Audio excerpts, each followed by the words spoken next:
how to create or connect to an account in where winds meet. Now, in order to create your own account in this game, you need to load your game at very first and download all the data in the first place. Then after that, this window will automatically appear in order to continue with any of the method to create an account.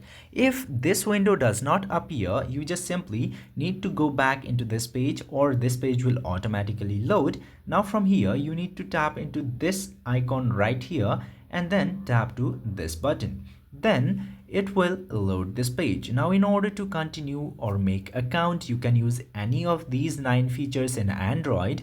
Now you just simply need to pick up the option which is most suitable for you. Now I am picking up Google just to show a method. You can pick any of these. Now just simply select the Google account which you would like to choose in order to create an account in this game, and after that tap to agree and share. Then your account will be created in no time and you can very easily play this game. This is how you can very easily create your account in Where Winds Meet. If this video was helpful to you, don't forget to hit that subscribe button.